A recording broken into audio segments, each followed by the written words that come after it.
Bom dia, professor.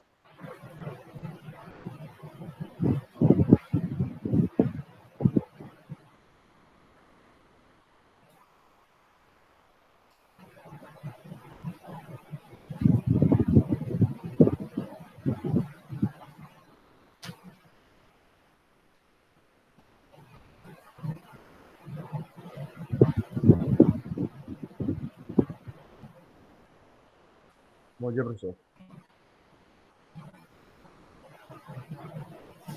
Bom dia.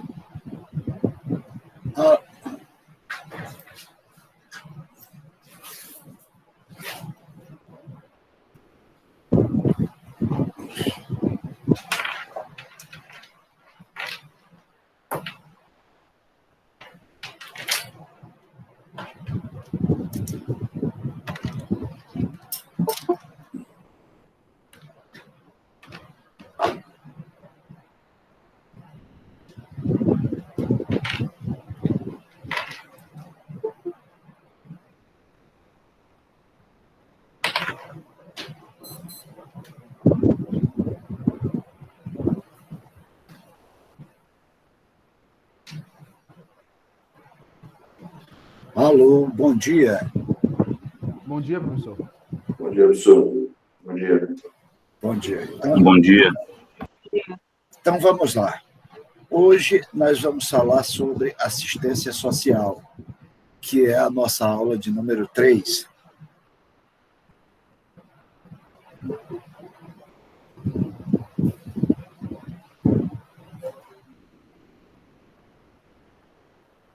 Vocês já estão vendo aí o primeiro slide, que tem essas figurinhas dançando? Sim, então, ótimo.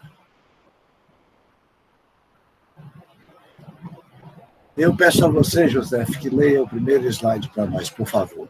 Claro, professor. Da assistência social.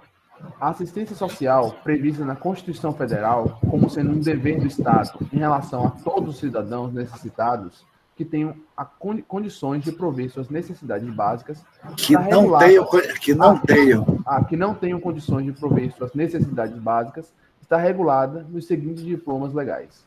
Continue. Constituição Federal. Artigo 203. A assistência social será prestada a quem dela necessitar, independentemente de contribuição à Seguridade Social. E aqui a gente dá uma paradinha. Veja bem, a assistência social é uma ação governamental que visa proteger e prover aqueles cidadãos, brasileiros ou não, que estejam no território nacional e que estejam em situação de carência, que estejam passando necessidade. E isso está regulado na Constituição Social de uma forma muito clara, muito cristalina, principalmente quando diz que ela será prestada a quem dela necessitar, independentemente de contribuição à Seguridade Social. Ou seja, o indivíduo não precisa contribuir com previdência, com seguridade, com assistência, com saúde, ele não precisa contribuir com nada. Basta que ele seja carente, basta que ele esteja em estado de necessidade para que ele possa fazer jus aos benefícios da assistência social.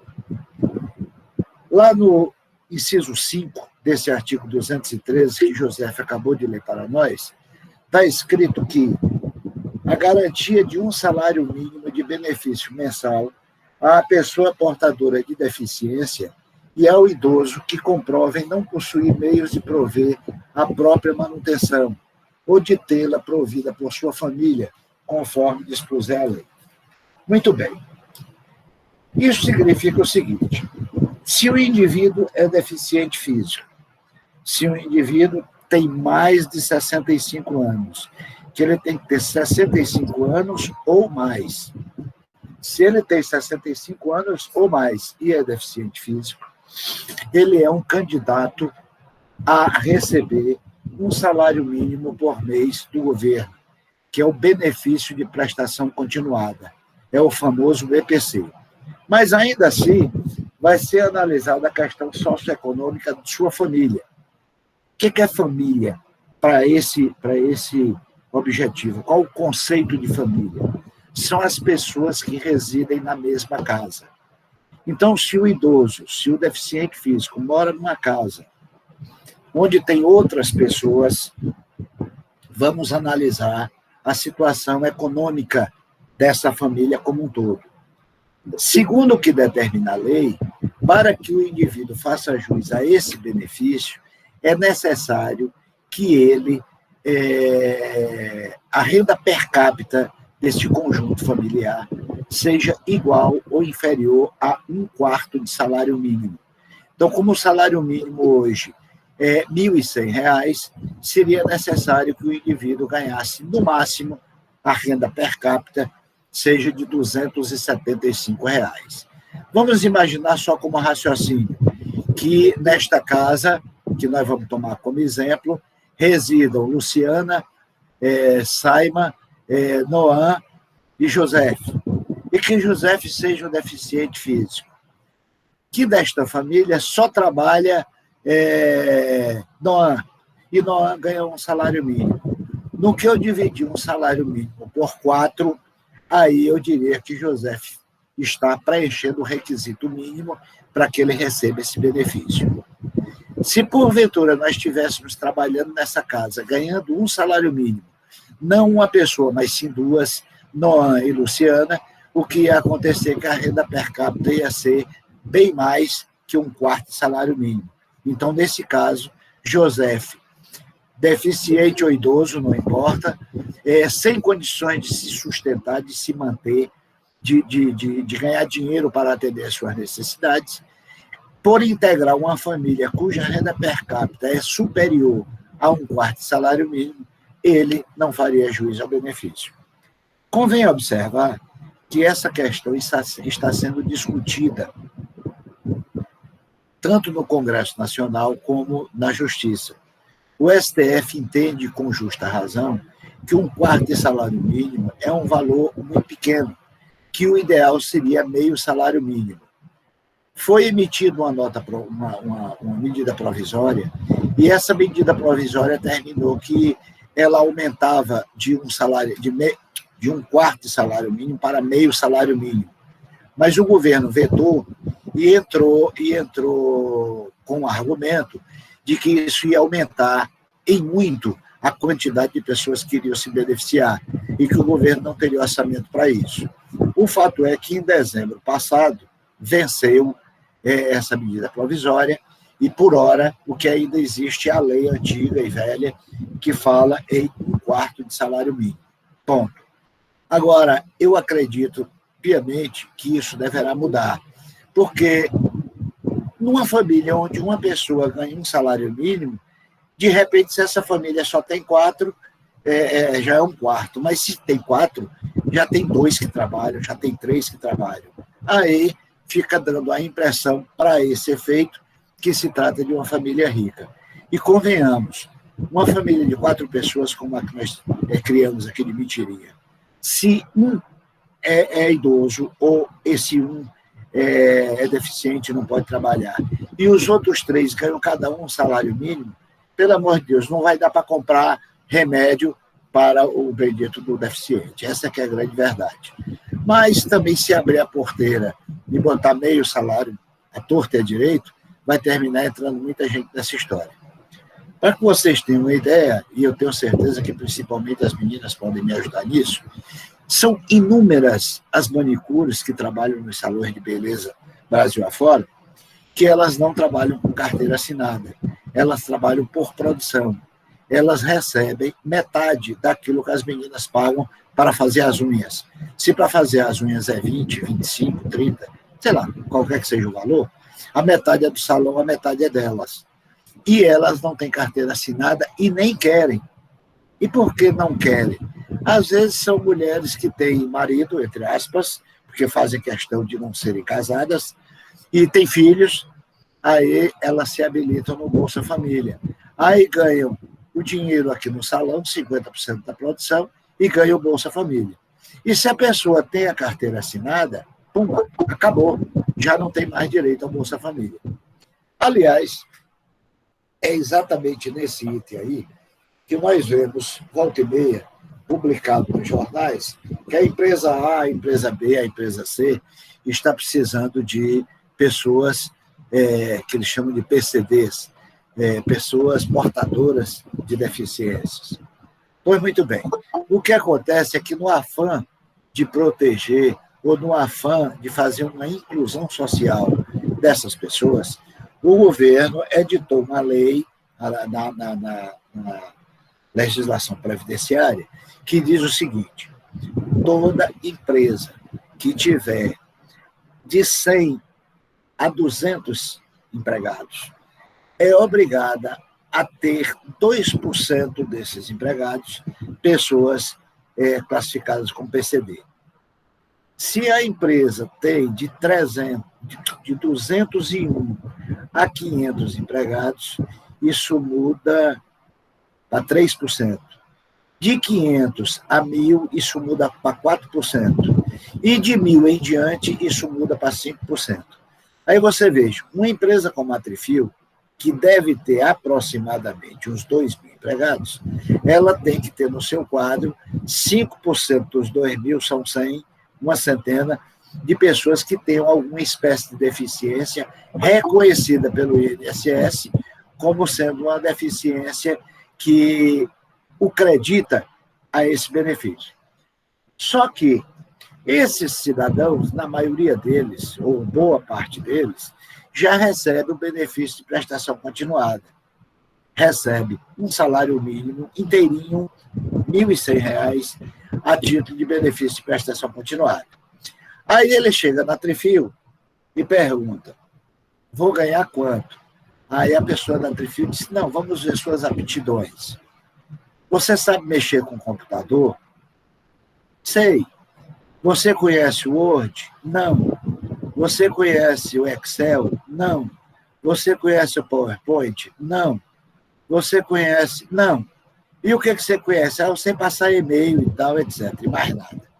Resultado, a empresa não pode pagar muito para esse empregado que não tem uma qualificação. Aí vai e diz para ele: olha, neste caso, por você não ter qualificação, eu só posso lhe pagar um salário mínimo e você vai entrar como auxiliar. Mas aqui você pode fazer carreira. Aí o candidato vai perguntar: se desse um salário mínimo, você vai descontar a Previdência? Aí a pessoa tem que dizer: claro, eu tenho que descontar, porque a lei assim determina. Aí o cidadão diz: ora, se eu recebo um salário mínimo para ficar em casa sem fazer nada, e eu recebo ele inteirinho, por que eu vou vir aqui trabalhar para receber esse salário mínimo e ainda reduzido dessa contribuição para a Previdência Social? Com isso, gera uma dificuldade muito grande para as empresas. E a maioria das empresas não preenche esse requisito. E não preenche esse requisito exatamente não pela falta de pessoas com deficiência, mas pelo fato do próprio benefício do governo concorrer com a empresa no que tange a oferta do posto de trabalho. Não são essas coisas que a gente vai informando, vai dizendo para que vocês se informem. Vamos lá. Eu vou pedir, então, a você, Beatriz, por favor, que leia este slide. Lei Orgânica da Assistência Social. A assistência social, direito do cidadão e dever do Estado, é política de seguridade social não contributiva, que prove os mínimos sociais, realizada através de um conjunto integrado de ações de iniciativa pública e da sociedade, para garantir o atendimento às necessidades básicas. Então, vamos fazer aqui duas correções. Primeiro, um esclarecimento. O que significa não contributiva? Significa que o cidadão, para receber o benefício, ele não precisa contribuir com nada, basta que ele seja necessitado. Segundo, não é prove, desculpem-me, é prover. E prover os mínimos sociais. Ou seja, é um direito do cidadão, dever do Estado, que provê os mínimos sociais às pessoas necessitadas. Quem são as pessoas necessitadas para efeito da assistência social? Deficientes físicos e maiores de 65 anos que não tenham condições de se manter. E que, ainda tem mais isso, e que, cumulativamente, conclua para mim, Fernanda. Deficiente físico ou pessoas com 65 anos ou mais e que, cumulativamente, Renda familiar inferior a um quarto do salário mínimo. Não era para você, não, era para a Fernanda, mas você já respondeu, está tudo bem. E cuja renda familiar, renda per capita, não é a renda familiar, a renda per capita da família, daquele grupo familiar que ele integra, seja igual ou inferior a um quarto salário mínimo. Pois muito bem, vamos em frente, que atrás vem gente.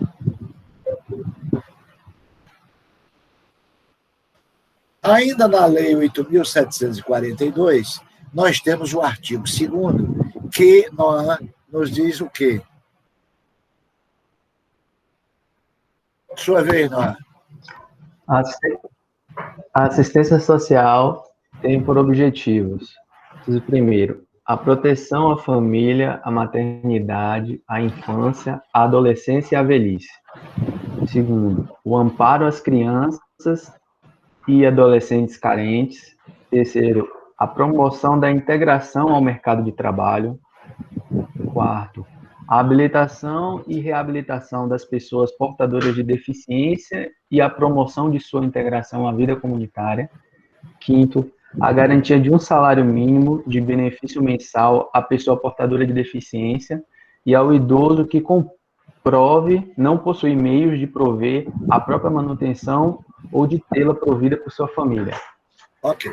Então, vocês vejam que esse 5 é apenas um dos, e nós vamos ver, no decorrer desse nosso encontro, nós vamos ver os demais itens que integram isso aí.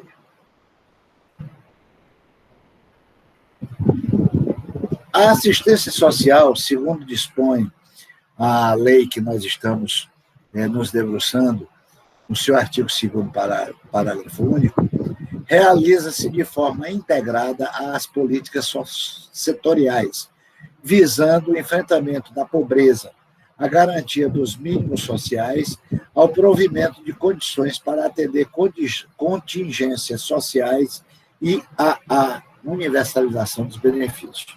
Lamentavelmente, por incrível que pareça, o nosso país é muito rico, mas o nosso país é muito pobre, porque existe uma desigualdade na distribuição dessas riquezas.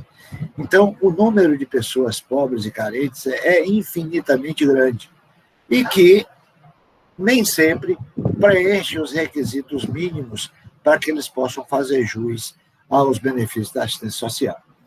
Se nós pararmos ali na Praça Dame, não hoje, porque nessa época de pandemia está cheio de cerca de metal e tal, mas num dia normal, você vai ver que deve ter pelo menos uma meia dúzia de flanelinhas que vive ali para orientar os motoristas a encostar aqui ou ali onde tem uma vaga, isso e aquilo, e eles recebem R$1 de um, R$2 de outro, R$1 de um, R$2 de outro.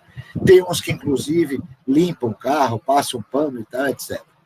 Essas pessoas estão ali porque ou não têm capacidade ou não têm a oportunidade de ter um emprego formal. E não são candidatos hábeis para os benefícios da assistência social. Por quê? Porque, com certeza, integram uma família cuja renda per capita é superior.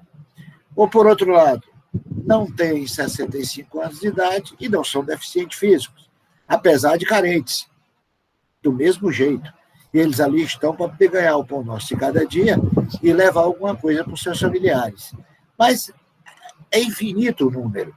E se nós formos mais adiante, nesse momento de pandemia, com os governos fazendo lockdown e essa coisa toda, que eu particularmente tenho cá minhas dúvidas se é a medida mais correta e mais adequada, nós estamos fazendo com que muita gente pobre fique mais pobre ainda e muita gente da classe média empobrece. Porque o que nós estamos vendo é o seguinte, o comércio, a cada dia que passa, a gente vê uma loja fechando suas portas. É mais um CNPJ que morre. E quando morre um CNPJ, é 2, é 3, é 4, é 10 empregos que vai para o Beleléu, pura e simplesmente. E essas pessoas vão ficar, mais cedo ou mais tarde, na condição de necessitados. Que a partir do momento que os desempregados gastam o dinheiro que receberão por ocasião da demissão, que gastam o dinheiro que recebem a título de fundo de garantia, aviso prévio, etc., eles vão ficar na Rua da Amargura. E aí, na Rua da Amargura, eles vão, como qualquer outro animal que nós somos, vão se transformar em predadores. Como é se transformar em predadores? Tudo bem que o leão calça o alce, calça o búfalo e tal, etc. E nós vamos terminar matando os nossos concidadãos por um tênis, por R$20, por R$50, e com isso a gente tem um aumento desmedido da violência. É uma coisa que realmente incomoda, é uma coisa que realmente nos obriga a refletir. Mas eu não estou aqui falando de pobreza, senão daqui a pouco vocês vão chorar. Então vamos falar de outra coisa.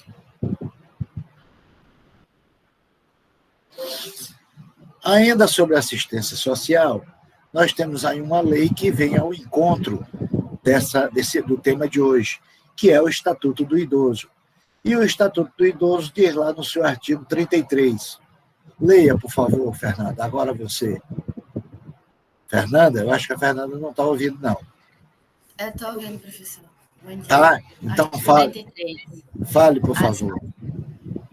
A assistência social aos idosos será prestada de forma articulada, conforme os princípios e diretrizes previstos na Lei Orgânica da Assistência Social, na Política Nacional do Idoso, no Sistema Único de Saúde e demais normas pertinentes. E aqui vamos prestar mais um esclarecimento que amanhã a gente pode perguntar e vocês, a essas alturas, têm a obrigação de saber. Vamos constituir aqui uma família exemplo. Nessa nossa família exemplo fazem parte Beatriz, Noan, João Pedro e o Everson. Muito bem. Então, esses 4 fazem parte dessa família. E Noan é o único que trabalha. Beleza. Noan é o único que trabalha, ganha um salário mínimo, quando vai dividir por 4, vem para 1/4 de salário mínimo, preenchendo o requisito para que João Pedro, que é deficiente, perdeu um olho no acidente, não ouve direito, então João Pedro recebe o benefício. Pois muito bem. Acontece que o Everson completou 65 anos de idade, dentro dessa mesma família, está todo entrevado, não trabalha, não tem como trabalhar, realmente é uma pessoa que não tem saúde, tem problema de coluna, tem problema de uma série de coisas. E como é que fica a situação de o Everson, que é idoso, se nesta família João Pedro, que não é idoso, mas é deficiente, já recebe o benefício? O Estatuto do Idoso vem cá para garantir que o dinheiro de João Pedro não seja computado, o benefício que o João Pedro recebe, não seja computado para o cálculo da renda, de forma a permitir que o Everson, o velhinho, o idoso, possa também receber o benefício. Então, aí é uma exceção. Se o Everson e João Pedro fossem deficientes, e um já recebesse, o outro não receberia. Mas o João Pedro é o deficiente e o Everson é o velhinho. Então, o velhinho tem esse benefício. Aí, de repente, essa família se transforma numa família rica. É Noan ganhando um salário mínimo, porque está trabalhando, é João Pedro ganhando um salário mínimo por conta da deficiência que ele possui, e o Everson ganhando um salário mínimo, porque ele é um velhinho que não tem condição de se manter nessa família que é pobre de maré de si. Entenderam? Alguém quer alguma explicação, quer fazer alguma pergunta, alguma coisa? Fale agora ou cale-se para sempre. Sim, professor. Eu quero... Então, no caso, desde que os membros não tenham os mesmos requisitos. Se tiver, por exemplo, 2 membros que tinham da família que tenham 2 requisitos iguais, então eles não vão ter como receber os dois o benefício. No caso, seria isso? Pera ainda, se fosse 2 idosos, não seria problema, porque o benefício de um não ia ser computado para impedir que o outro ganhasse o benefício. Agora, como nós temos aqui um deficiente e um idoso, esse dinheiro do deficiente não vai atrapalhar para impedir que o idoso receba. Mas se nós tivéssemos 2 deficientes, o primeiro que recebesse ia atrapalhar a vida do segundo. Entendi. Fui claro? Foi sim, obrigado. Jéssica, você entendeu? Jéssica? Meu Deus, o povo não responde, não fala. Luciana, você entendeu? Também não responde, não fala. Entendi, professor. É porque o áudio fica desligado. Ah, tá. E você, Beatriz? Então, se forem 2 deficientes, aí não pode, né? Um recebe, o segundo é que não recebe. Não é que não pode para os 2. O primeiro que recebe atrapalha a vida do segundo. Certo? Aí, no caso, professor, se forem 2 idosos, ambos têm direito ao benefício, no caso. Por incrível que pareça, se forem 2 idosos, não há problema. Ah.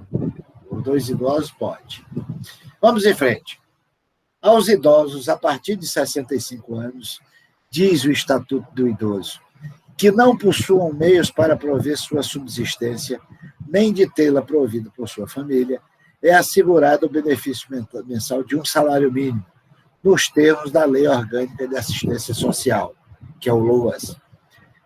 Parágrafo único. O benefício já concedido a qualquer membro da família, nos termos do caput, não será computado para fins do cálculo da renda familiar a que se refere o LOAS.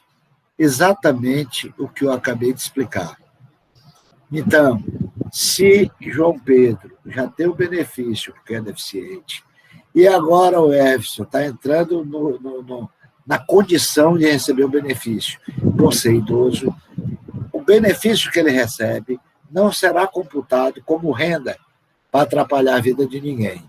Aí João Pedro receberá e o Everson receberá também. É aquilo que eu tinha acabado de dizer repetidas vezes.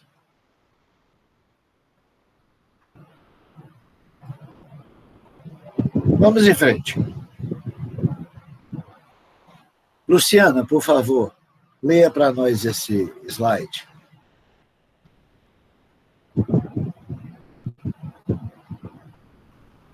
Lu, é você, fofa. Desculpe, eu estava falando sem ativar o áudio. Da assistência social, benefício oferecido pelo LOAS.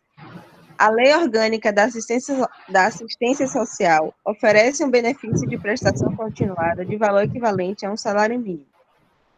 Destinatários do benefício oferecido pelo LOAS. São destinatários do benefício oferecido pela Lei Orgânica de Assistência Social pessoas idosas de 65 anos ou mais, portadoras de deficiência incapacitadas para a vida independente e para o trabalho. Isso que a gente e que cumulativamente complete. E que cumulativamente. Isso que o senhor falou agora em relação à deficiência, não possuam os dois a mesma, não sejam 2 deficientes vivendo na mesma residência? Não, meu amor. E que cumulativamente integrem uma família. Uma família que tenha, no máximo, 1/4 de salário mínimo per capita. Cuja renda per capita seja igual ou inferior a 1/4 salário mínimo.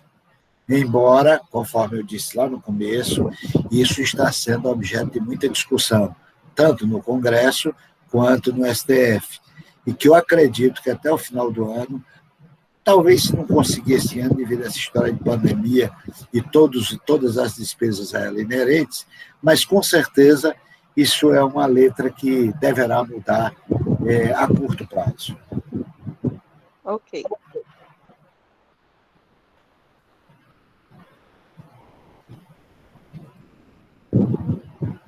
Então, vamos lá. Aqui eu estou mostrando os velhinhos, que são destinatários desse benefício. Vocês podem ver.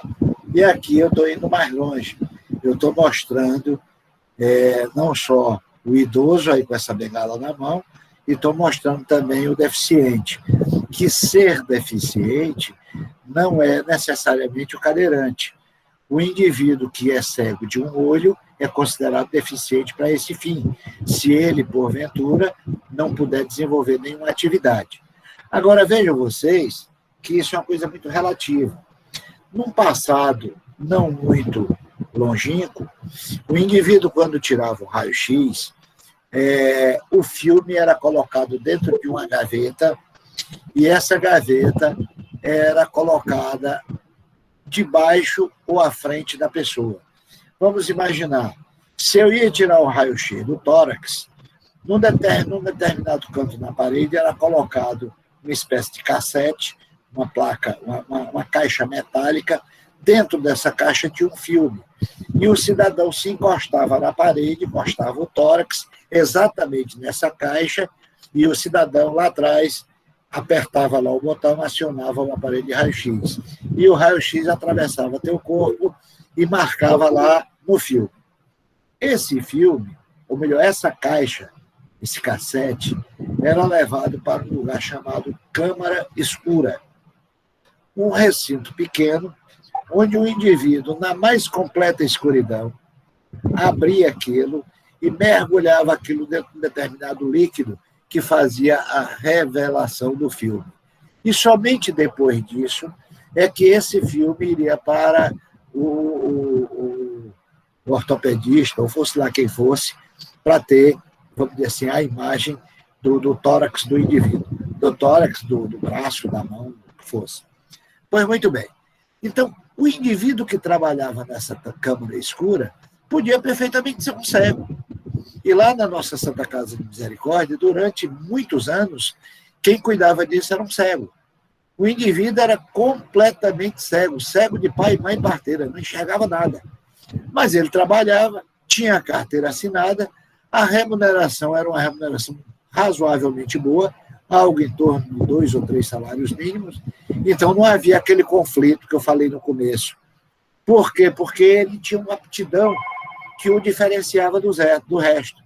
E era exatamente isso aí que a gente tinha um deficiente que entrava na cota da empresa, no sentido de que ela estava, vamos dizer assim, aquele indivíduo estava sendo objeto de uma reinclusão social, dentro daquilo que a lei prevê, e ele estaria ganhando seu dinheiro, ele estaria se mantendo, e digo mais, era casado, ainda estava mantendo a família. Essa que é a verdade. Mas vamos em frente. A Lei Orgânica da Assistência Social oferece o benefício de prestação continuada de valor equivalente ao salário mínimo. Em ambos os casos, os beneficiados ou beneficiários devem integrar família com renda por pessoa ou renda per capita inferior a 1/4 salário mínimo. Vocês vejam que nós nos repetimos muito de forma tal que não tem jeito de vocês não aprenderem, né? Estão aprendendo, nem que seja na marra, pela repetição. Mas vamos lá. Eu vou pedir a Natália para nos dar o prazer de ouvir a voz dela além desse slide. Vamos lá, Natália. Não estamos lhe ouvindo, Natália.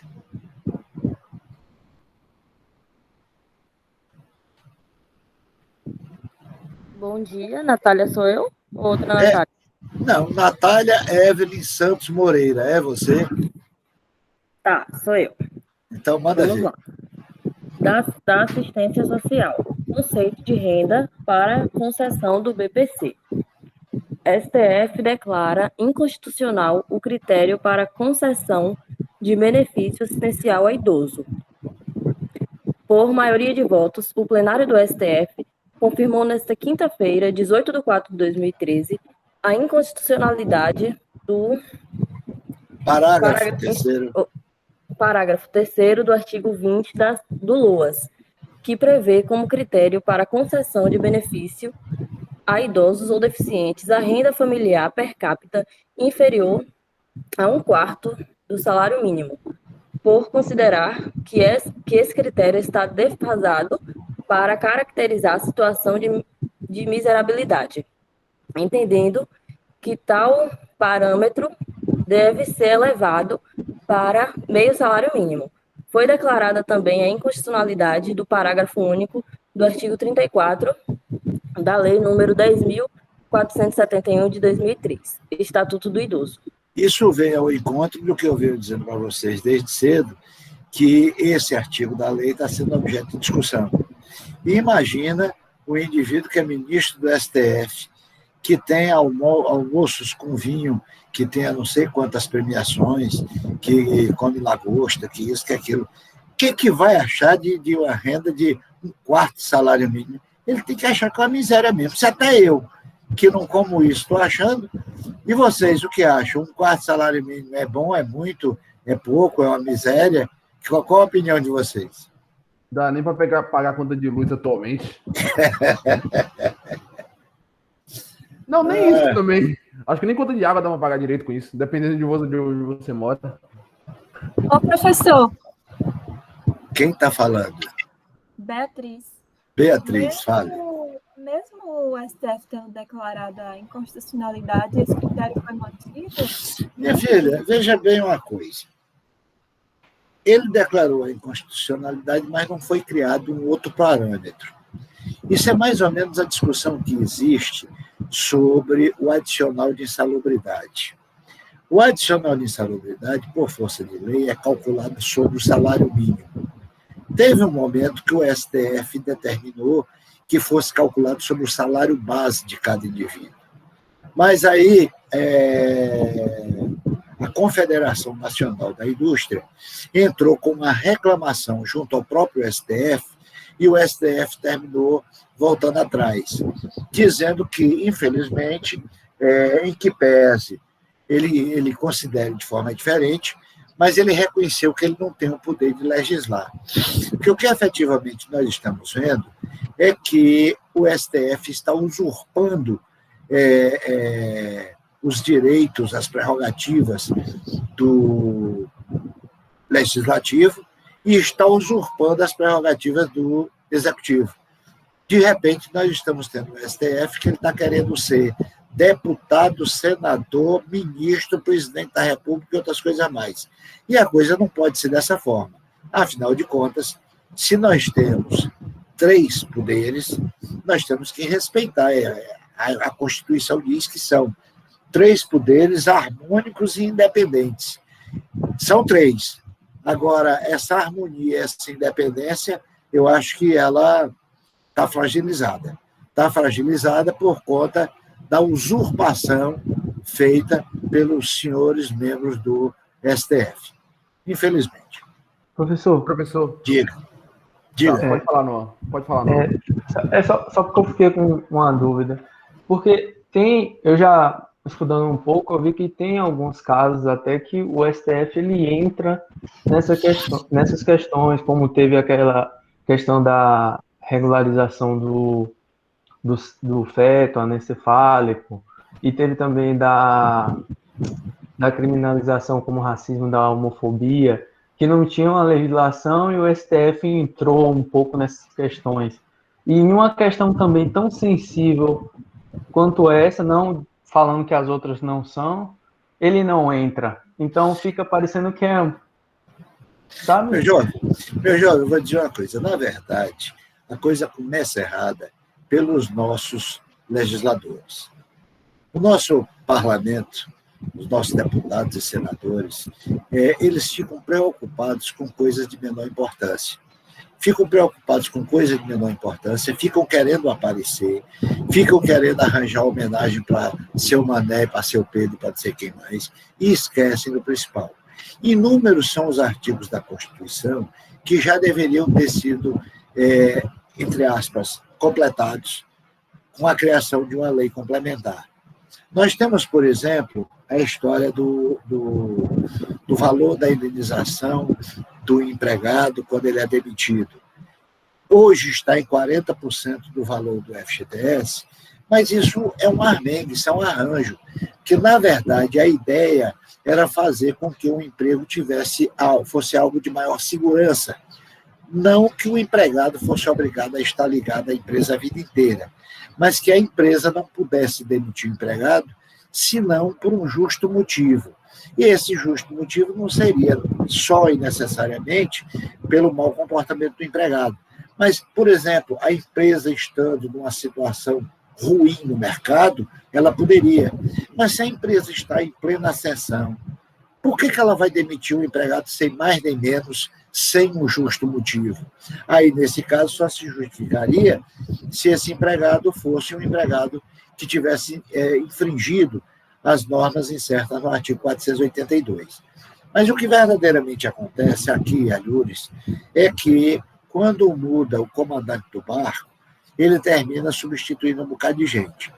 Então, na hora que o indivíduo deixa de ser o presidente da companhia e outro vem para substituí-lo, já manda embora a secretária do presidente anterior, a subsecretária do presidente anterior e vai por aí afora. Aposenta as pessoas. Quando não devia ser assim. Se a pessoa serve, eu acho que tem que continuar. E se não serve, aí é outra coisa. Se a pessoa não tem competência, não tem capacidade, eu acho que aí você pode mandar. Pois muito bem.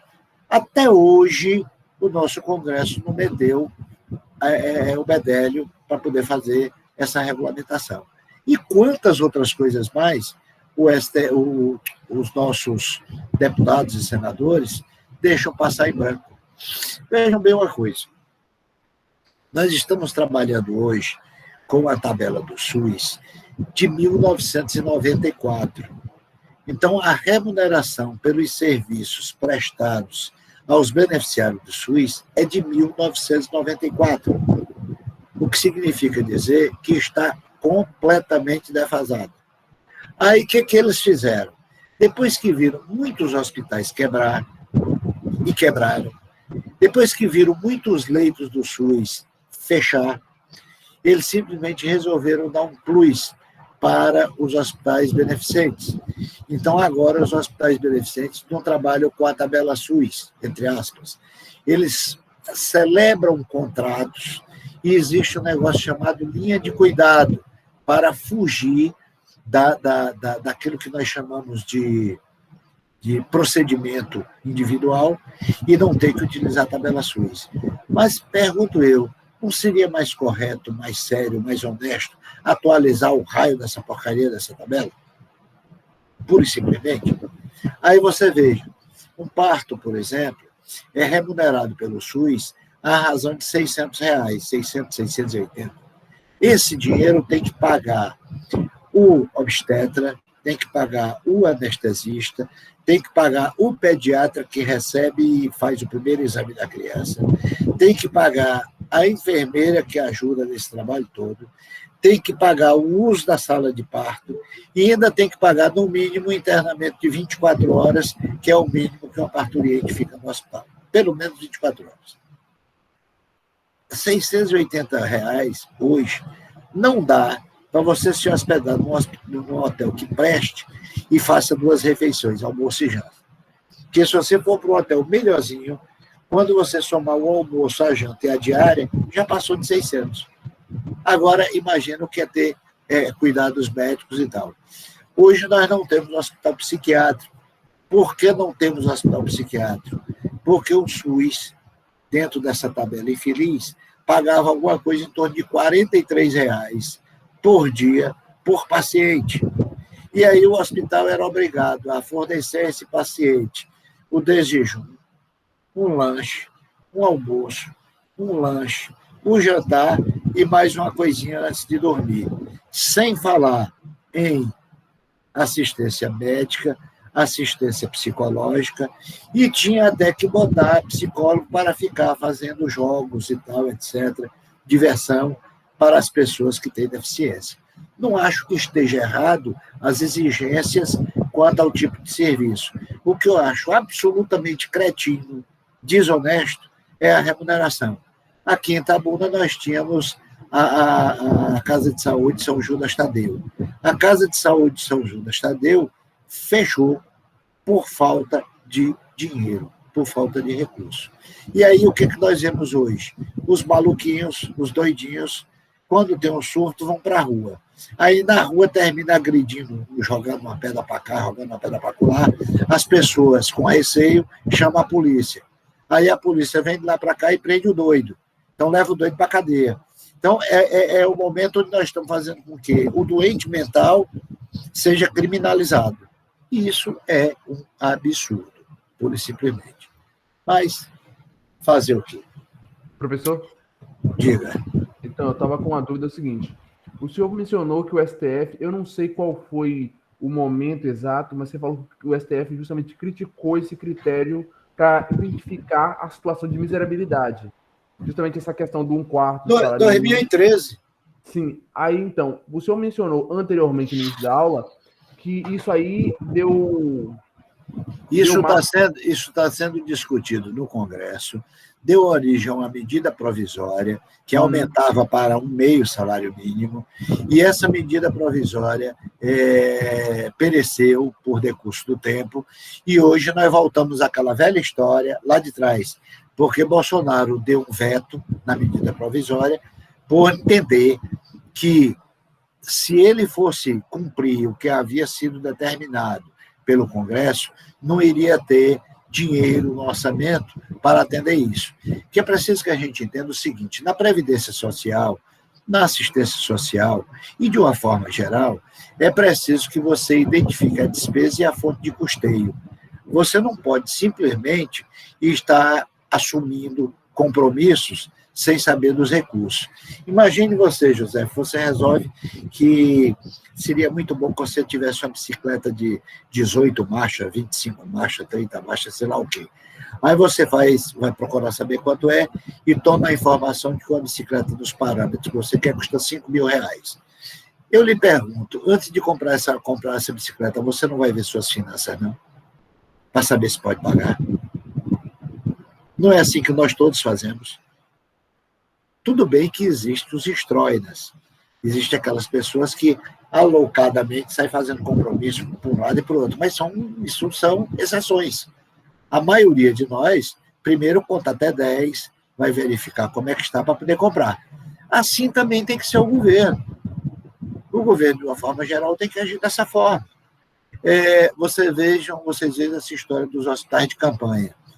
Os hospitais de campanha, a ideia foi que eles fossem criados para atender o momento enquanto se preparavam os hospitais para poder receber esse pessoal todo, na medida que fosse isso, aquilo outro. Da mesma forma que o lockdown foi feito com esse mesmo objetivo. Vamos fazer o lockdown para que o Estado se prepare, organize hospitais, de forma que, na medida que as pessoas necessitarem, os hospitais possam atendê-los. Isso foi atendido? Isso foi satisfeito? Não.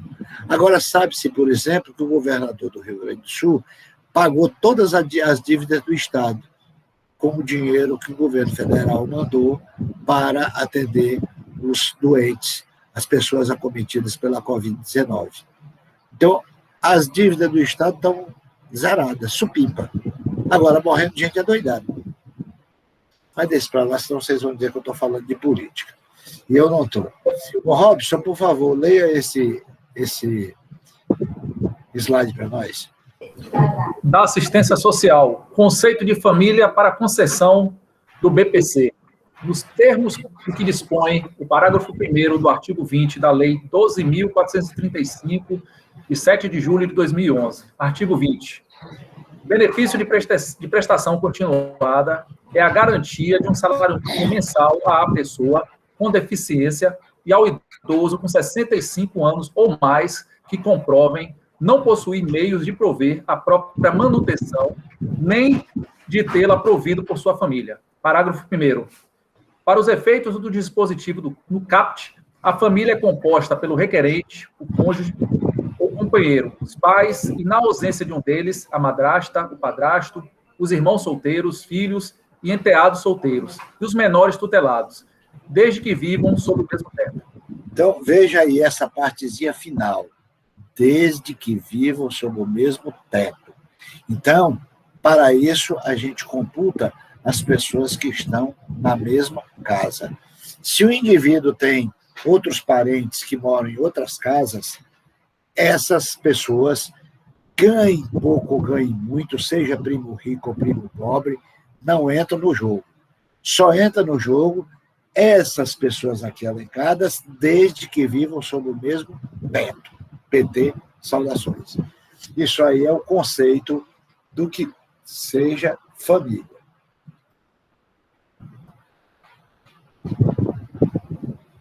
Muito bem. Luciana, a quem é devido, nos termos da Constituição, o benefício de prestação continuada? Lu, você.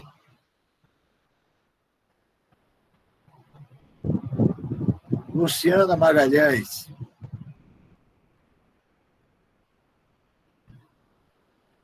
Ela não está me ouvindo. Acho que foi problema com o microfone. Desculpa, professor. Não, estou aqui. Luciana, a quem é devido, nos termos da Constituição Federal, o benefício de prestação continuada?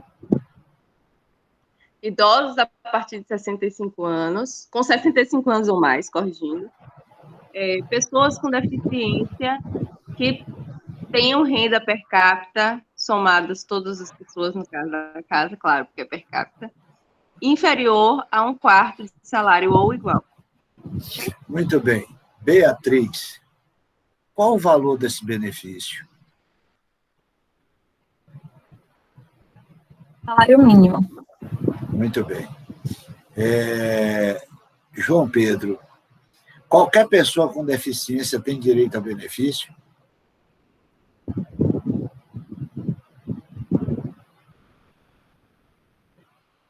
Eu não estou lhe ouvindo, você está falando com o microfone. Acredito que não. Não é qualquer pessoa. Muito bem, José, a resposta de João Pedro está correta? Não pode ser qualquer pessoa que deficiência tem direito ao BPC, só aqueles cuja esteja em família, cuja renda familiar seja inferior a 1/4 do salário mínimo, a renda per capita familiar seja inferior a 1/4 do salário mínimo. Não, eu acho que José e João Pedro deixaram uma beiradinha para ser corrigida aí na resposta deles. Qual é? Morar no mesmo teto? Não é só isso, não. Agora não há que fala. Apenas as incapacitadas, né, prof? Quem está falando? Pera ainda, Caroline, fica quieta. É Noah que tem que falar. Sim, Noah. Qual é o pedacinho que está faltando aí na resposta que João Pedro e José deram a essa questão? Eu responderia de outra forma, professor. Não sei se vai estar correto, mas eu vou tentar aqui. Eu falaria que essa pessoa com deficiência, desde que não entre em conflito com os outros requisitos legais. Rapaz, nem com a deixa de Caroline você acertou. Caroline, a palavra é sua.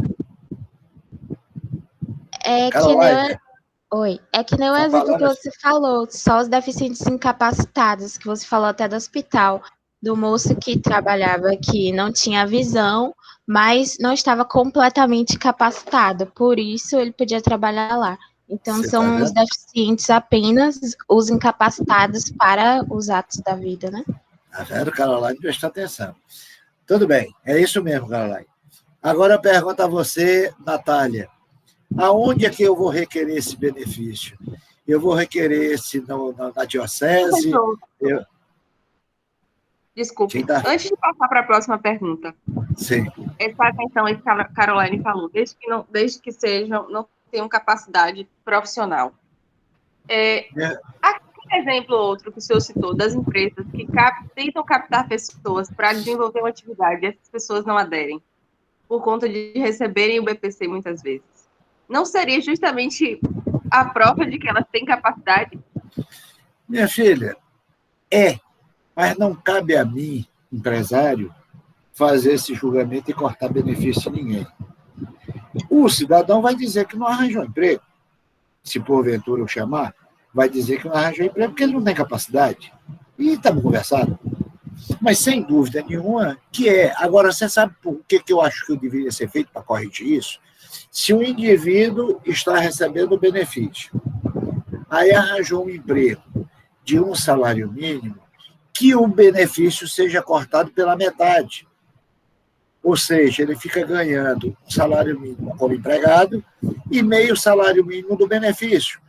Se ele amanhã obter uma promoção e passar a ganhar 2 salários mínimos, aí sim, cortaria o outro pedaço do benefício, para evitar essa evasão, vamos chamar assim, de pessoas que poderiam estar trabalhando e não estão, porque preferem ficar ganhando benefício. Mas, Natália, vamos lá você. Eu queria que você me dissesse onde é que eu vou pedir, onde é que eu vou requerer o benefício. Eu estava pensando em consultar o nosso bispo aqui na diocese. O que você acha? Eu acho que esse pedido deve ser feito no INSS. No INSS, muito bem. Ô, Robson, aí eu faço o pedido no INSS e administrativamente o INSS nega. Faço o quê? Eu entro com recurso ainda dentro do próprio INSS. Se eu não conseguir o resultado, eu vou recorrer judicialmente. Judicialmente aonde? No juizado de pequenas causas? Aonde que você vai?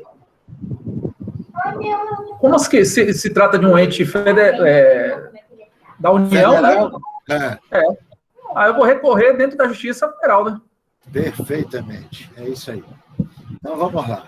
Deixa eu ver se eu tenho mais perguntas. Só uma dúvida. No caso que não tenha o empregador não consiga atingir esse índice que é estabelecido pela lei e depois ele tenha receber uma infração para ele comprovar. Só faltava você querer me dar dor de cabeça justamente hoje. Mas muito bem, é isso mesmo. O que acontece é o seguinte: o auditor fiscal do Ministério do Trabalho vem de lá, pede o livro de registro de empregados, aí ele conta quantos empregados tem e ele faz o cálculo para saber quantos deficientes a empresa deve ter. Ah, está faltando deficiente. Pica uma auto-infração.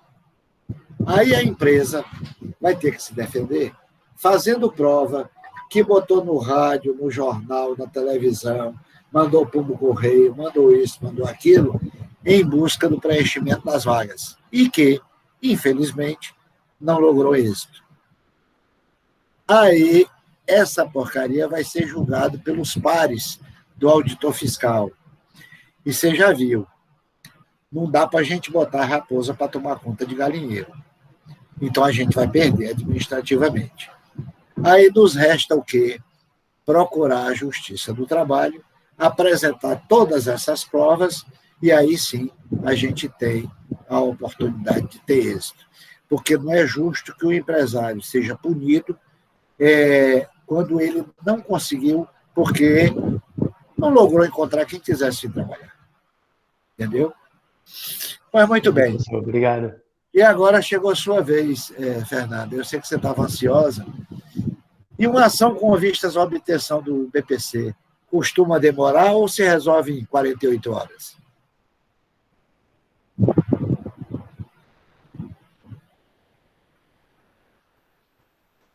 Acredito que costuma demorar. Como todas as ações no Brasil, as coisas são muito demoradas. Se a gente tem sorte de cair com um juiz célere, muito bem, é coisa para 30, 60 dias. Se cai com aquele juiz que é devagarinho e parado, aí você esquece, o cara vai morrer e não vai receber. Muito bem, eu vou pedir a Salma Magalhães que me responda quais as pessoas que são consideradas como família para efeito de cálculo da renda per capita. O requerente, o cônjuge, o companheiro, os pais, e na ausência madrasto e padrasto, os irmãos solteiros, os filhos e enteados solteiros, os menores tutelados. Só? Terminou? Acho que sim. Você disse tudo o que tinha de dizer? Está tudo mesmo. Não falta alguma coisa, não? Você tem certeza? O requerente? Caroline, me ajuda. Isso é igual aquele programa do professor que a gente pede o outro lá para vir. Me socorra, me ajude cá. Caroline era que estava prestando atenção. Diga aí, Caroline, o que falta na resposta de Salma? Ai, professor, deixa eu pensar, não sei não. Peraí. Tem que viver no mesmo teto. Tem que viver sob o mesmo teto. É isso aí. Muito bem. Se outras pessoas da casa já receberam o BPC, ele será incluído no cálculo da renda familiar? Eu vou pedir a Robson que dê uma explicação sobre isso aí, para ver se ele sabe.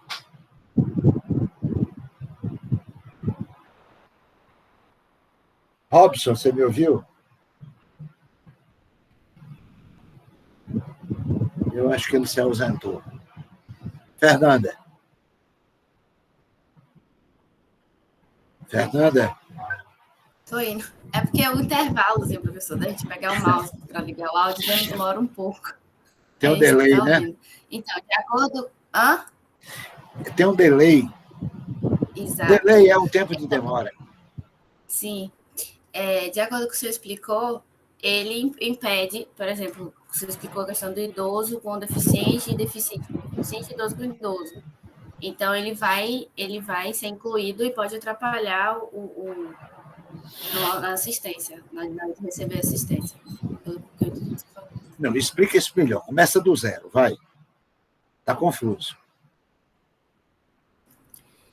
Se na casa, que é considerada a legislação que vive sobre o mesmo teto, já recebe um dos benefícios, ele pode ser incluído no cálculo. Ou ele pode atrapalhar quem já recebe um benefício. Foi isso que eu entendi. Agora, eu não sei se ele inclui no cálculo ou pelo fato de já receber um benefício, ele impede que o outro receba. Se esse novo beneficiário for um idoso, ainda que a pessoa que já receba for idoso, não há nenhum impedimento. Não impede. Se a pessoa que já recebia anteriormente era um deficiente físico e agora quem está pleiteando é um idoso, nada impede. Agora, se nós tínhamos um capenga recebendo e agora é um ceguinho que está pedindo, aí atrapalha. Aí o jogo fica ruim. Por quê? Porque o dinheiro do capenga é computado na renda per capita. Ok, vamos em frente. Isso desde Quem que está a falando? renda, Luciana, isso é desde que a renda desse que já recebia o benefício não ultrapasse esse 1/4 da renda per capita, correto? Não, minha Digamos filha, que tenha só essa pessoa que tem renda fixa na casa, o restante filha, todo mundo é autônomo. A renda do benefício, no caso do idoso, não será computada. Ponto, certo. No caso de um deficiente e outro deficiente, aí nós vamos verificar se a renda per capita, incluindo a desse que recebe o benefício, ultrapassa o limite. Se não ultrapassar, ele vai receber. Mas se ultrapassar, ele não receberá. Certo. Ok? Ô, Luciana, já que você está aí no circuito, só um minutinho, José, já que eu falo com você. Eu gostaria que você visse essa última questão aí. E se outros membros da família não recebem o BPC, mas recebem outros benefícios do INSS? Vamos imaginar. Vamos colocar aqui a nossa família: Noan, Salma, Natália e Beatriz. Ok? Então, Beatriz é a única que tem uma renda que é uma aposentadoria. Ela tem uma aposentadoria. Ela tem uma aposentadoria gorda. Ela recebe R$3.000 por mês. E, de repente, nós temos Natália, que perdeu a visão, é cega. E a família são esses 4 membros aí. Eu lhe pergunto, essa aposentadoria, não estou falando o valor, mas o benefício, é o impedimento para que Natália receba? Sim. Eu não falei o valor, falei o fato do benefício. Só quem tem... Eu acho que não, professor. Quem está falando? Aí tem muita gente falando. Beatriz, eu acho que não interfere, não, dependendo do valor, né? Se a gente descartar essa questão do valor, não tem problema, não. Ainda que fosse um salário mínimo, são 4 pessoas na residência. Se eu Peraí, pegar um salário mínimo de vamos fazer, salário mínimo do BPC, vamos fazer. Mas ele está desconsiderando o valor. Ô, Luciana, então vamos fazer o seguinte: Beatriz tem uma aposentadoria de 1 salário mínimo. Beleza. ok. Aí Noah não trabalha, tem menos de 16 anos, não pode ter contrato de emprego. Aí nós temos Salma, que tem menos de 16 anos, não pode ter contrato de emprego. E nós temos Natália, que não importa a idade, ela é cega. Pronto. Natália pode postular esse benefício? Não, porque a renda somada da família dela ultrapassa 1/4 do salário mínimo. A renda Como, minha per capita. A aposentadoria de Beatriz é de 1 salário mínimo. Pode sim, professor. Noah não ganha nada. Salma não ganha nada. E Natália Mas é a cega. regra não é que seja 1/4 do salário mínimo. Se eu pegar um salário mínimo e me dividir por 4 pessoas, tudo bem, pode ser. Então depende da renda. Luciana, Nesse caso, sim. 1/4 ou menos. Se a aposentadoria é de apenas 1 salário mínimo, não há impeditivo. Porque o fato dela receber uma aposentadoria, por si só, não é impeditivo. Agora, se essa aposentadoria é uma aposentadoria de 3, 4 mil reais, aí sim, porque a renda per capita, aí não é por causa do benefício, é porque a renda per capita da família ultrapassa o limite. Mas era isso que eu Ok? estava dizendo. Porque inicialmente o senhor não estabeleceu o valor. Com o valor do salário mínimo, teria direito, mas se for maior, não. Não é isso? Exatamente. Professor, Quem fala, Beatriz? caso, Beatriz, uma dúvida. Se for um salário mínimo, aí tem que dividir por 4, é? Bom, minha filha, não é dividir por 4, é dividir pelo número de pessoas na família. É porque aqui no exemplo que eu estou tomando, eu só estou constituindo família de 4. Mas se eu tivesse constituído a família de 5 ou de 6, ia dividir por 5 ou por 6. Aí não podia ser superior a 1/4 por pessoa, né?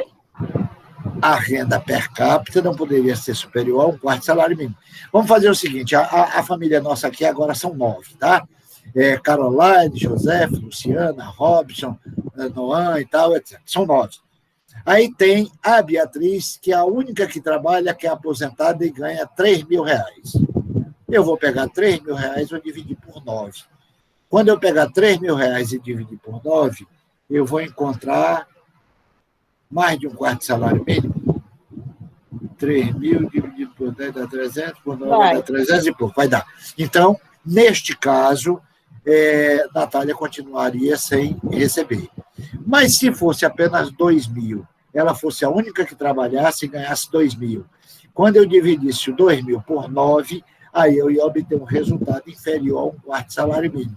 Aí, nesse caso, a Natália poderia obter o benefício. Professor? Ok? E se nesse jogo tivesse o Noah velhinho,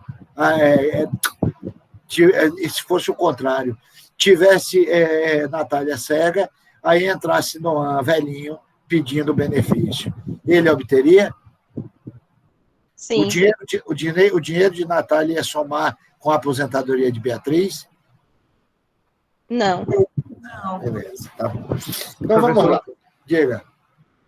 Na verdade, se eu poderia voltar aí um slide só para eu matar uma dúvida aqui. Rapaz, esse negócio de assassinar não é comigo não, viu? Então, professor, é que eu só fiquei ainda com uma pulga atrás da orelha nessa penúltima pergunta aqui que o senhor fez. Se outras pessoas na casa já receberem o benefício de prestação continuada, ele será incluído no cálculo da renda familiar? O senhor falou anteriormente que... Peraí. Desculpe, Bia. Nós estamos falando de benefício de prestação continuada. Sim. Não é benefício do INSS. Então, vamos com calma. Benefício de prestação continuada. Se nós temos uma pessoa que tem uma deficiência, ele é cadeirante, e ele recebe o benefício, e outro membro da família quer entrar, essa renda é computada. A não ser que esteja querendo entrar um idoso. Se for um idoso, esquece a renda do cadeirante e o idoso entra. É um privilégio que ele tem em relação aos outros, e isso nós dissemos lá no começo. Então, assim, se tiver um deficiente físico que já recebe, já é computado. Já é computado. Caso outro deficiente queira pedir. Essa Agora, renda desse primeiro, do deficiente 01, ela vai ser computada para efeito de cálculo da renda per capita. Agora, se o pretendente for um idoso, a renda desse deficiente não será computada para não impedir que o benefício seja concedido ao idoso. Certo. E o curioso é que quando isso é solicitado, quando isso é requerido junto ao INSS, o INSS manda um assistente social na casa do requerente para examinar e verificar quem é quem no jogo do bicho, para poder negar ou não o benefício. Professor. Pois não. E nessa mesma situação, mas se já for um idoso que receba o BPC e outro idoso queira pleitear dentro da mesma família? Eu entendo que os dois idosos vão receber. Os dois idosos. Porque o dinheiro do um não é computado para o cálculo da renda per capita para não atrapalhar o outro.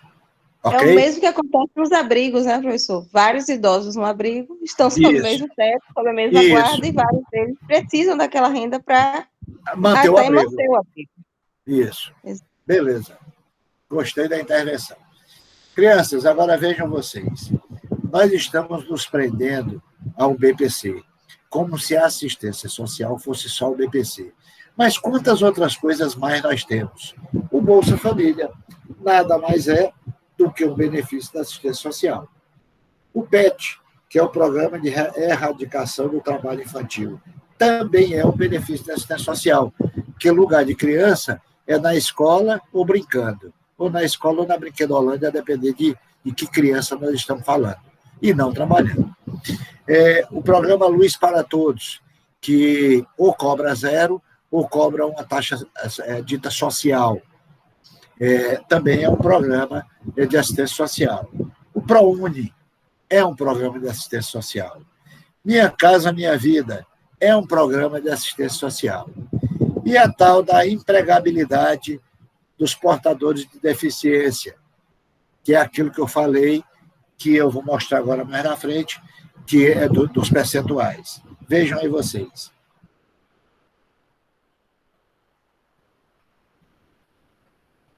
Lila, você que está chegando agora, ou pelo menos é agora que eu estou vendo sua carinha. Fale aí, por favor. Leia esse slide e comente, fale o que você quiser, a palavra é sua. Lila. Cheguei agora não, professor. Não, Cheguei agora não. É que agora que eu estou vendo sua carinha. Vá, mande ver, por favor. Da assistência social. Empregabilidade de portadores de deficiência ou em reabilitação. Lei 8.213, de 91, artigo 93. O artigo 93 diz que a empresa com 100 ou mais empregados está obrigada a preencher 2% a 5% dos seus cargos com beneficiários reabilitados ou pessoas portadoras de deficiência habilitadas na seguinte proporção. Se a empresa tem de 100 a 200 empregados, ela deverá ter 2%. Em caso de, inciso segundo, em caso de 201 a 500, 3%.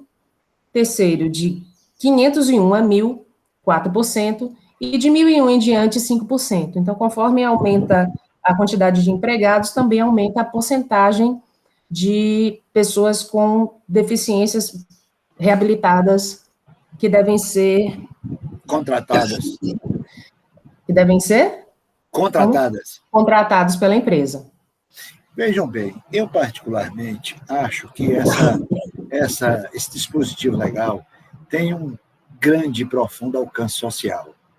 Mas, por outro lado, eu acho que esse crescimento na proporção, eu acho que termina tornando a coisa desigual. Porque não é pelo fato da empresa ter 1.000 empregados que ela seja obrigada a ter 5% desses empregados deficientes. Até porque não é fácil a gente encontrar deficiente para empregar. Por quê? Porque é preciso que o indivíduo tenha uma aptidão. O indivíduo que é maluco é deficiente, mas não dá para empregar. Nós tivemos um problema lá no Hospital Calixto Midas, onde nós botamos um indivíduo que era deficiente, colocamos ele como empregado e botamos ele para trabalhar. De repente, ele ficou com raiva de uma médica, ficou prestando atenção qual era o carro da médica, foi lá e meteu a faca nos pneus do carro da médica. Não dá para ter um indivíduo desse trabalhando. Porque, sem dúvida nenhuma, quando você está trabalhando, você, mais cedo ou mais tarde, terá algum aborrecimento. Você vai cometer uma falha e o seu superior hierárquico vai lhe chamar a atenção. E ninguém gosta de ser chamado a atenção. Ainda que seja chamar a atenção de forma educada. Em que pese seja necessário, quando o empregado erra, é preciso que ele seja chamado a atenção, para que ele aprenda e não erre de novo, não cometa o mesmo erro outra vez. Mas aconteceu um caso como esse que eu acabei de relatar a vocês, do maluco. Então, o indivíduo que é deficiente mental, você não consegue. O indivíduo que é cego, complicado de você colocar. Já o paraplégico é fácil. Vejam vocês, todo mercado que se preze, ele tem uma sala de monitoração de câmaras. Resultado, o indivíduo pode ser paraplégico, está ali com 4, 5, 6 televisores, que estão vendo várias câmaras ao mesmo tempo, e ele acompanhando. E daqui ele fala no microfone: ô, fulano de tal, que você está aí na vigilância, tem um cidadão barbudo com a camisa regata que está botando coisa no bolso. Preste atenção e acompanhe. Oh, tem uma moça do cabelo comprido, assim, assado, que está botando coisa dentro da bolsa. Acompanhe. Então, esse cidadão ele não precisa andar para poder fazer isso. Aí você pode contratar firmemente. Agora, eu já não posso botar um cego para fazer esse papel. Como é que ele vai ficar olhando, monitorando os vídeos? Mas vai por aí afora. É que a gente vai, às vezes, comentando as nossas opiniões. E aí, meus jovens, chegamos... Essa imagem remete vocês a alguma coisa, não? Que não seja um ponto de interrogação? Vocês lembram de algum artista que tenha feito algo parecido? Vocês já ouviram falar de um cidadão chamado Rodin? Sim. Aonde foi que você ouviu falar do Rodin? A escultura não é não, professor? Grande escultor francês. Pensador. E uma das esculturas mais bonitas dele, da mais bela, foi a do Pensador. Digamos que esse cara aqui está querendo imitar Rodin. E ele está com dúvidas. E vocês? Professor, estou com a dúvida. Diga. Repare, naquela questão que Caroline falou, que para receber o benefício tem que observar se a pessoa é capacitada ou não. Quem faz essa análise é o INSS mesmo, né? É o INSS. E o senhor pode repetir o exemplo que o senhor deu em relação a isso? Olha, do hospital? Eu não sei se esse cidadão havia conseguido o benefício em um momento ou não. O que eu sei é que quando o indivíduo tem a sua carteira assinada, automaticamente o benefício cai. Isso porque isso tem a ver com o Ministério da Assistência Social. No dia que você, Beatriz, você, Noah, você, Fernanda, qualquer um de vocês, disser estou empregado, que o cidadão assinar a carteira, ele é obrigado a comunicar isso através de um documento chamado... Não é GFIP, não. Tem um documento próprio que eu não estou recordando agora o nome, onde a empresa é obrigada a comunicar todas as contratações e todas as dispensas. Então, esse controle é feito de uma forma tal que se, de repente, bater o seu nome Beatriz lá e você era detentora do BPC, automaticamente você perde o BPC. Muito bem, então eu não sei se esse rapaz tinha BPC ou não. O que eu sei é que quando eu o conheci, ele, cego, de pai e mãe parteira, não via a luz do sol, ele trabalhava na câmara escura do Hospital Calixto Midland. Então, ele ficava lá, alguém tirava lá o raio-x e o cassete era colocado numa gaveta, numa portinhola, que caía justamente do lado dele, que era a bendita da câmara escura. E aquilo ele ia lá, pegava, abria, tirava o filme, que já havia sido impregnado pelo raio-x, colocava lá numa bacia que tem um líquido, e esse líquido era o líquido revelador. Ele fazia a revelação desse filme e devolvia para o operador de raio-x, que remetia ele para o médico, para quem fosse de direito. E esse cidadão ganhava uma quantia razoável. Ele ganhava algo em derredor de 3 salários mínimos, 2 ou 3 salários mínimos. Consequentemente, ele estava fora do BPC. Ele sozinho já estava fora. Por quê? Porque ele era capaz de se manter e se mantinha ganhando mais do que o que ele ganharia se no BPC estivesse. Então, Professor, diga. se ele for demitido, ele pode voltar ao BPC? Minha filha, neste caso específico, o que aconteceu foi que ele se aposentou. E ele não fez jus ao BPC, ele fez jus à aposentadoria. Mas vamos que ele tivesse sido demitido e ele não tivesse contribuído o suficiente para se aposentar. Não contribuiu o suficiente para se aposentar e foi demitido. Aí ele poderia pleitear o BPC. Obrigada. Mais alguma pergunta?